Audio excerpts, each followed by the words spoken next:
Halo semuanya, terima kasih telah mengklik video saya.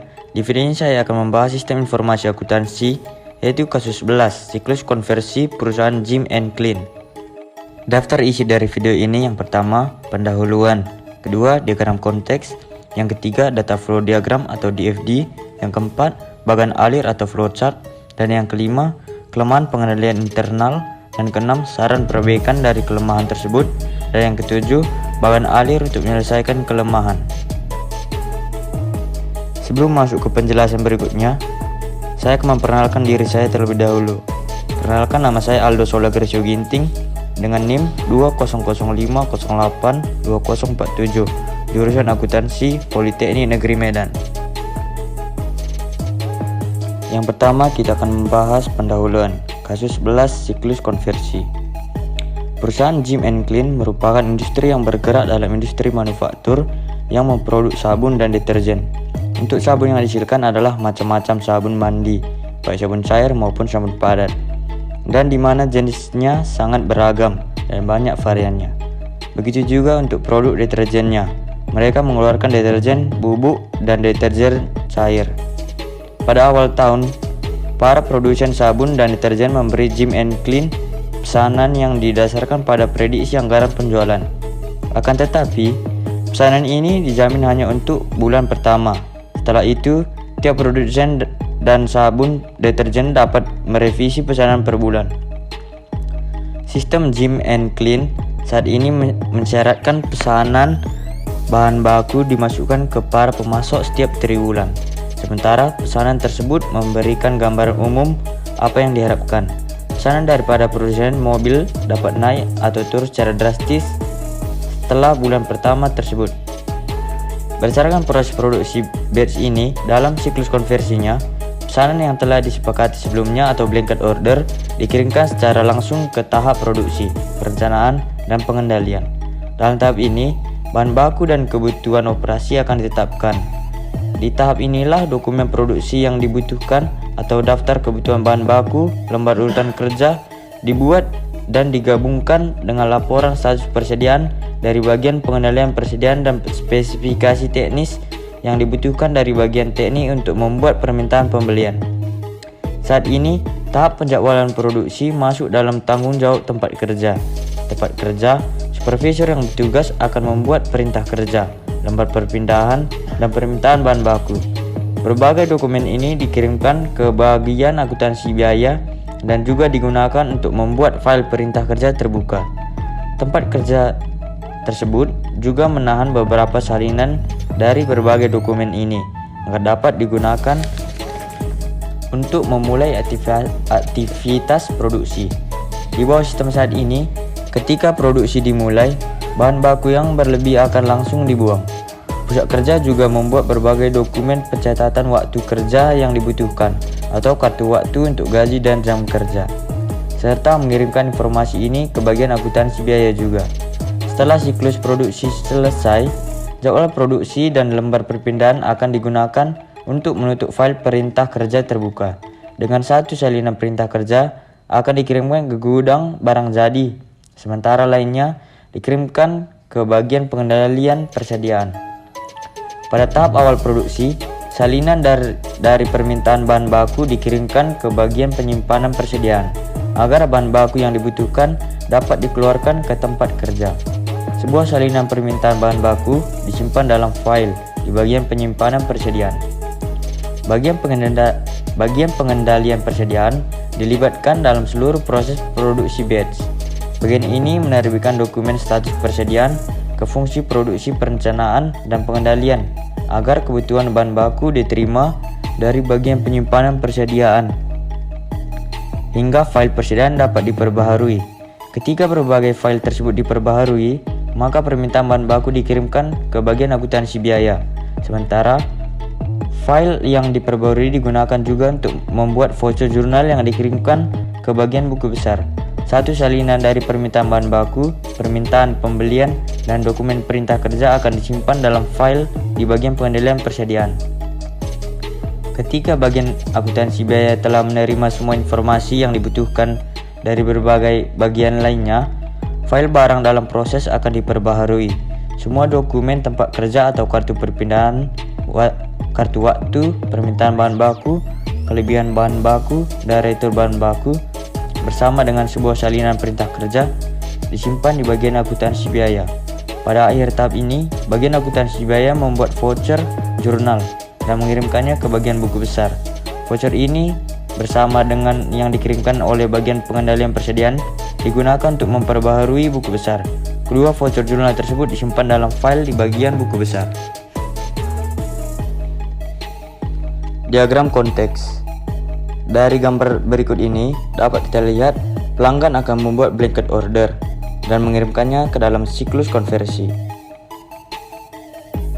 Siklus konversi akan mengirimkan bahan baku yang dibutuhkan ke bagian pengendalian persediaan, dan bagian pengendalian persediaan akan membuat laporan status persediaan, dan bagian teknik juga akan membuat permintaan pembelian yang dibutuhkan atas spesifikasi teknis. Supervisor tempat kerja akan membuat penjadwalan produksi dan mengirimkan file perintah kerja perpindahan dan permintaan bahan baku.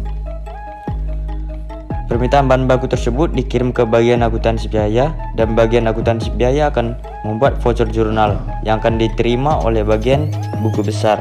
Bagian buku besar akan membarui buku besar. DFD level 0.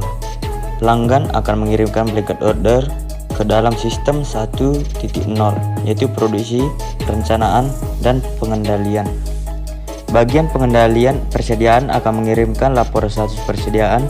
Bagian teknik akan mengirimkan permintaan pembelian dan spesifikasi teknis, dan supervisor pusat kerja akan mengirimkan perintah kerja, perpindahan, dan permintaan bahan baku, dan yang kemudian akan diproses oleh produksi, perencanaan, dan pengendalian menjadi permintaan bahan baku yang akan dikirimkan ke bagian akuntansi biaya.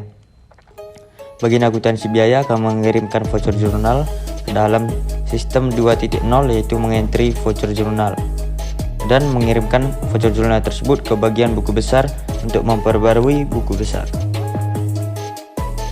Pelanggan akan mengirimkan blanket order ke dalam sistem 1.0, produksi, perencanaan, dan pengendalian, dan bagian teknik akan menetapkan kebutuhan operasi dan bahan baku dan mengirimkan spesifikasi teknis yang dibutuhkan. Selanjutnya, supervisor tempat kerja akan membuat perintah kerja, lembar perpindahan, dan permintaan bahan baku dengan menggunakan data master pencatatan waktu kerja. Dan bagian pengendalian persediaan akan membuat dokumen status persediaan dan mengupdate file persediaan dan mengirimkan informasi dan pembelian bahan baku. DFD level 2. Bagian akuntansi biaya akan menerima semua informasi yang dibutuhkan. Selanjutnya, mengirimkan voucher jurnal ke dalam 2.0, yaitu mengentry voucher jurnal. Selanjutnya, bagian buku besar akan melakukan update buku besar dan menyimpan file tersebut dalam bagian buku besar. Selanjutnya, kita akan membahas flowchart atau bagan alir. Dimulai dari pelanggan.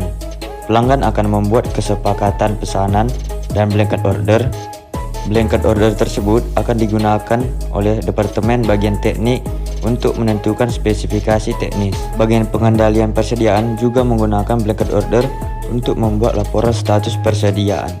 Dokumen laporan status persediaan tersebut akan digabungkan dengan dokumen spesifikasi teknis yang akan digunakan untuk membuat dokumen permintaan pembelian. Permintaan pembelian tersebut akan diteruskan ke bagian pengendalian persediaan, dan bagian pengendalian persediaan akan membeli bahan baku. Bahan baku tersebut diteruskan ke supervisor pusat kerja untuk membuat jadwal produksi. Supervisor pusat kerja akan membuat dokumen perintah kerja dan lembar perpindahan dan pembelian bahan baku. Dan salinan dokumen tersebut akan dikirimkan ke bagian pengendalian persediaan dan disimpan di file D. Dokumen tersebut juga digunakan oleh supervisor pusat kerja untuk membuat dokumen perintah kerja terbuka dan disimpan di file D. Supervisor pusat kerja akan memulai proses produksi. Apakah bahan baku kelebihan? Apabila ya, maka bahan baku akan dibuang. Apabila tidak, maka bahan bakunya akan disimpan di gudang barang jadi. Gudang barang jadi akan mengirim pesanan atau barang jadi ke pelanggan. Selanjutnya, bagian penggajian pusat kerja akan mencatat waktu kerja yang dibutuhkan dan menghasilkan dokumen kartu waktu untuk gaji dan kerja. Beberapa salinan dari kartu waktu untuk gaji dan kerja dan salinan dokumen perintah kerja, lembar perpindahan dan permintaan bahan baku, dan dokumen bahan baku dibuang atau berlebihan dikirimkan ke bagian akuntansi biaya dan kemudian disimpan berdasarkan file D. Bagian akuntansi biaya akan memperbarui barang dalam proses dan membuat voucher jurnal. Bagian pengendalian persediaan juga akan memperbarui file persediaan dan membuat voucher jurnal. Bagian buku besar akan menerima voucher jurnal dari akuntansi biaya dan voucher jurnal dari bagian pengendalian persediaan dan menyimpannya berdasarkan file D. Dari kedua file tersebut, bagian buku besar akan mengupdate buku besar. Selanjutnya, kelemahan pengendalian internal. 1. Pengendalian akses. Tidak ada pemisahan tugas pada bagian pencatatan transaksi dan bagian keuangan, sehingga bisa terjadi fraud atas pencatatan. 2. Verifikasi independen. Tidak ada verifikasi penerimaan dokumen antara departemen satu dengan departemen lainnya. Dan yang ketiga, pemborosan bahan baku. Apabila ada bahan baku yang tersisa dari produksi, maka bahan baku tersebut dibuang. Yang terakhir adalah saran perbaikan dari kelemahan pengendalian internal. 1. Pemisahan tugas antara bagian akuntansi dan bagian keuangan untuk mencegah kecurangan. 2. Dilakukan verifikasi terhadap dokumen-dokumen terkait untuk mencegah kesalahan pencatatan. Dan yang ketiga, apabila ada bahan baku yang tersisa dari produksi, maka barang tersebut disimpan kembali di persediaan bahan baku agar tidak boros dan bahan baku tersebut dapat digunakan kembali.